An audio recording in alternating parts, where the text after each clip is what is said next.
Hello and welcome to today's broadcast. I'm Johnny Williams. I am your host here for Motivational Minutes, and today's topic, initiative and leadership. Now, um, if you've been keeping up with these broadcasts, you know that this entire course builds upon itself. So that which came earlier is going to apply to that which we study now. So to give you some back course. Let's go back a little bit. I talked about the fears, all the fears that have plagued mankind for centuries and how we've got to overcome them. I also gave you some tips on how to overcome some of those fears. I reviewed the tips. I didn't actually give them to you. We talked about forming a mastermind. That's a very important concept. That's what this group is. That's what I hope that this group becomes. That this becomes our little mastermind, our chance to come together and whatever projects we're working on to gain some insight from these lessons and build those projects and go off in new directions if you have to, or continue in the same direction that you've been going in, applying these principles to help you level up, go to the next stage in your financial or emotional or spiritual or whatever kind of um, quantum leap, change in paradigm you're looking for. So today, then I also talked about the habit of saving. That was the last time we got together. We talked about the habit of saving, and then we talked about just the habit of forming habits or techniques for forming habits. Now, today's going to be a little bit special because this topic of initiative and leadership was a pretty big paragraph. I mean, a pretty big chapter. And in most of the chapter, he gives examples of leaders or qualities that leaders have, and the types of situations that these different types of leaders have had to overcome or address and how they did it. Well, I am going to speak very lightly in the beginning, and then I'm going to turn it over to the master himself. I'm going to actually share a broadcast that Napoleon Hill did on initiative, because initiative is paramount to this, because initiative is what any real, true leader has. He has this initiative to do what has to be done without being told to do it. That's what initiative is. So, as always, you can do it if you believe you can. Now, um, initiative is essential to the success, and it's like the hub of a wheel. So initiative sits in the middle, and everything else happens because of your initiative, of your drive to succeed. Um, Persons with initiative are people who do that which ought to be done without being told. I'm just going to run over this real quick, and then I'm going to turn on Mr. Hill so that you can enjoy. You can hear it coming from the horse's mouth, so to speak. There's also the kind of person who they'll do what they have to be told when they get a kick in the pants. So that kind of person, that's not a very good kind of person. They're not going to be very successful in this life in terms of any kind of material gain. They for some people, success is sitting on a park bench just doing your thing and being homeless. That's success for some people. You may choose otherwise. I choose otherwise. Then there are those people, there's these three classes of people: the ones who will do it without being told, the ones who will do it when they get a kick in the pants, and then the ones who won't even do it. They won't do what's right even when they're told to do what's right, or even when you help them do what's right. They're not good at it. They're reluctant at it. These are the fellows who they're always out of a job, unless, of course, they've got a rich parent, in which case, as long as the rich parent's money doesn't run out, they're happy. So anyway, let me stop yammering on and turn this over to Mr. Hill. Mr. Hill's going to talk to you today about initiative. Initiative is the key to all of this. So sit back, enjoy this. This is Mr. Napoleon Hill speaking about initiative. We come now to the ninth visit, where we shall analyze the ninth principle of success, which is personal initiative. Personal initiative is the dynamo which starts the faculty of imagination into action, in the process of translating one's definite major purpose into its physical or financial equivalent. If you aim for success above mediocrity, you will need to learn to act on your own personal initiative, because your success is something which you must achieve for yourself without someone telling you what to do or how to do it. Incidentally, Cyrus H.K. Curtis, the former owner of the Saturday Evening Post, and one of my collaborators in organizing the Science of Success philosophy, was responsible for a motto on personal initiative of such great importance that I want you to have it. Said he, there are two kinds of men who never amount to much: those who cannot do as they are told, and those who can do nothing else. Of course, Mr. Curtis's implication is very clear. He implied that those who amount to something worthwhile in life are those who move on their own personal initiative without being told what to do or why they should do it. The men who stand out in the minds of the public as the greatest successes from the days of George Washington on to the present are those who chose their own occupation, business, or profession and moved on their own personal initiative in achieving their purpose. And those who are getting ahead most rapidly today, no matter in what position they began, are those who promote themselves to a higher place in life by acting on their own personal initiative. The habit of personal initiative not only inspires one to move on his own responsibility, but it also influences him to carry through until he completes that which he undertakes in a manner pleasing to all concerned, because he knows that a winner never quits and a quitter never wins.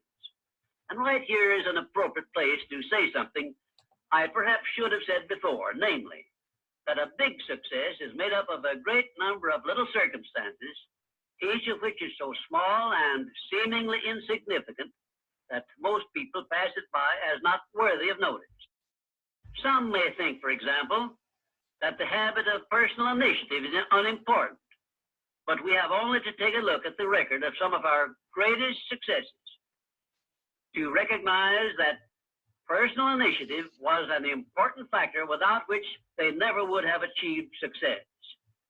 For example, no one told F.W. Woolworth to start a 5 and 10 cent store. The idea was his own. He acted on his own personal initiative in putting his idea into action and lived to see it yield him a fortune well above $100 million. My distinguished business associate, W. Clement Stone, started his insurance business on his own personal initiative with an operating capital of only $100. But he followed through on that same personal initiative and made his humble beginning yield an annual gross income of many millions of dollars. And it was that same habit of acting on his own personal initiative, of doing the thing he wanted to do, which inspired Mr. Stone to join forces with me in taking the Science of Success philosophy to millions of people throughout the world, an undertaking which it is believed may help more people to find their places in the world than has any other influence during the past 100 years. The habit of personal initiative was the chief trait which helped Henry J. Kaiser to build a great industrial empire and raise himself to a high position in the industrial world. It was this trait of personal initiative which inspired Mr. Kaiser to pile up such an enormous record in the building of ships during World War II, despite the fact that he had never built ships before. One day when I was lecturing to one of my classes, I mentioned Henry J. Kaiser's wonderful record in building ships more cheaply and quickly than experienced shipbuilders had been able to do, when one of my students spoke up and said, Mr. Kaiser's having been a friend of Jesse Jones of the Federal Reserve Bank did not hurt his chances of success any, did it? Well, for a moment, it looked as if that question had placed me on a spot. But I soon recovered my composure and came back with this reply. No, his knowing Mr. Jones did not hurt his chances, but think of the thousands of industrialists, many of whom may also have known Mr. Jones, but did not use their personal initiative in getting his financial help. Personal initiative is one quality which inspires one to form friendships and to make contacts with people who can be of aid to them in times of need. It was my personal initiative which influenced Andrew Carnegie to give me an opportunity to organize the Science of Success philosophy. I now wish to give you an outline of the more important attributes of the person who has sufficient personal initiative to give him leadership in his chosen occupation. 1, First of all, the person who follows the habit of personal initiative has a definite major purpose in life and a plan for its attainment. 2, and a mastermind alliance with those whose help is essential in achieving his major purpose. 3, he has the necessary persistence and the will to win to carry him along when the going is hard and he meets with obstacles. 4, he makes decisions promptly when he has the necessary facts on which to base them and changes them slowly, if at all. 5, he follows the habit of doing more than he is paid for, and he does so in a pleasing, positive mental attitude.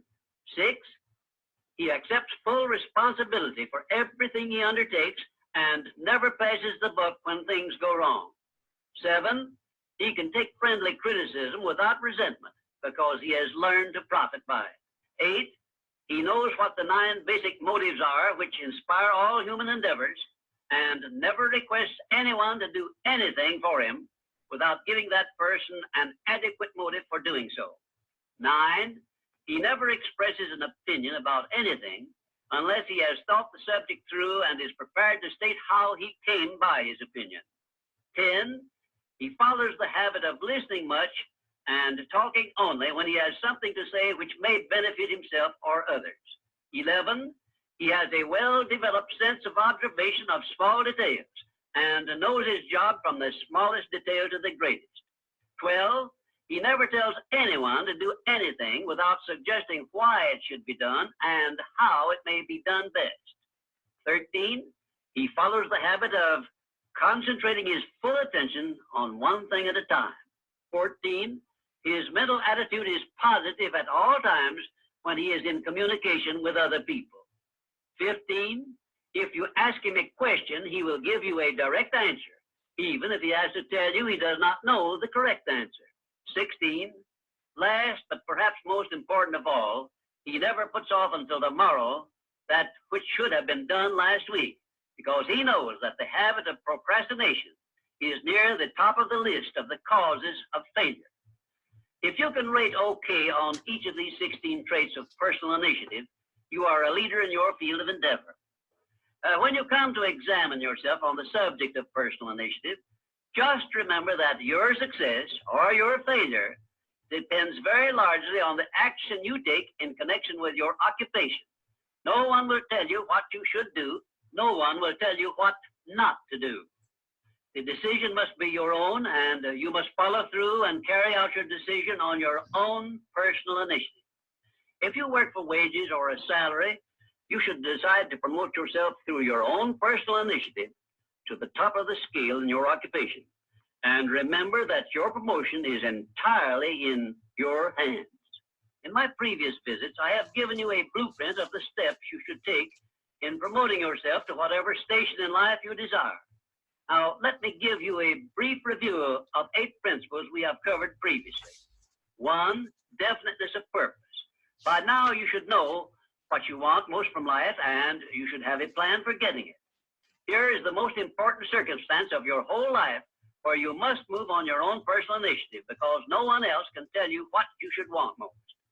2, the mastermind principle. If you have not already formed a friendly alliance with those who can help you in attaining your major purpose in life, you should move on your own personal initiative and form this alliance at once. 3, going the extra mile. This is a must if your major purpose is anything above mediocrity. 4, applied faith. This is the principle which gives you power in carrying out your definite major purpose and all minor purposes. 5, a pleasing personality is an asset of priceless value, and it too is something you must acquire through your personal initiative. 6, self-discipline. The 6th principle of success is also something you acquire through your personal initiative. 7, a positive mental attitude, which is the most important of the 12 great riches of life, is also the product of your own personal initiative. 8, enthusiasm is a state of mind which only you can generate through your personal initiative. You see, therefore, that personal initiative enters into every one of the success principles. And now, until our next visit, may I remind you that there are 2 types of people who never amount to anything: those who will not do what they are told, and those who will do nothing else.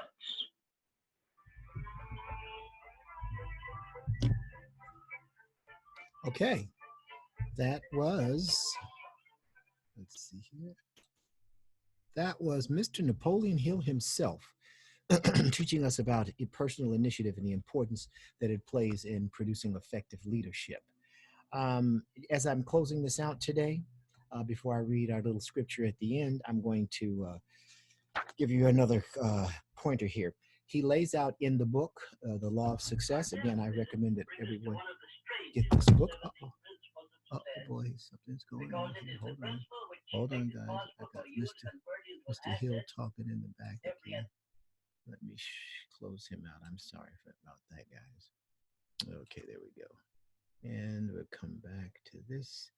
And where was I? Okay, so what I'm going to do is he lays out a method for eliminating procrastination. What he does, it's based on auto-suggestion, of course. Most of what he does and what he talks about is based on principles of auto-suggestion. So let's see here. Here we are. And so he would like for us to copy down this formula. And of course, he wants you to paste it somewhere where you can see it in the morning. Or what I do is I just read my book. I'm always reading my book so that I get these principles. I get these contracts. I read them anyway because I'm always tinkering around in my book, sticky pads in there and everything, and ribbons and stuff, marking pages. So the initiative and leadership contract states that when you sign this, you're going to agree that you're going to do some one definite thing each day that ought to be done without anyone telling me to do it or you to do it. You're going to look around until you find, this is B, you're going to look around until you find one thing that I can do each day, that I have not been in the habit of doing, and that will be of value to others without pay. No expectation of pay. You just want to do something just to be kind. You want to help other people, and you'll find out that you feel much better about yourself and about people and about initiative if you practice being kind and you take the initiative. The more you practice initiative, the more initiative becomes part of your makeup, and you'll have that get up and go, and you will accomplish fantastic things. Then C, telling at least one other person each day of the value of practicing this habit of doing something that ought to be done without being told to do it. That again is initiative. In the contract, I've highlighted some of the key things here. He says, you'll say that I understand that the habit of initiative also becomes fixed in proportion to the extent that it is practiced, right? I realize that the place to begin developing the habit of initiative is in the small, commonplace things connected with my daily work. Therefore, I will go to my work each day, doing it solely for the purpose of developing the necessary habit of initiative.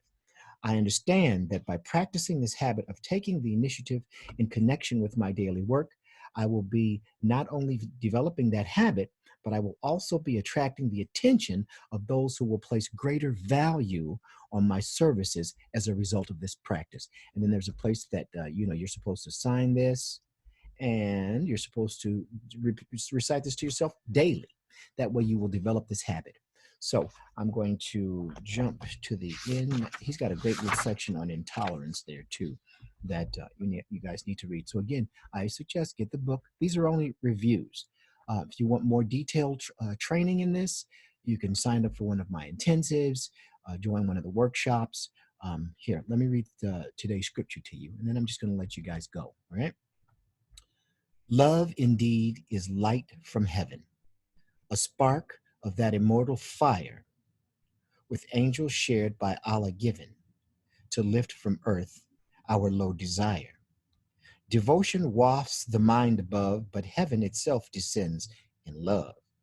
A feeling from the Godhead caught, to wean from self each sordid thought.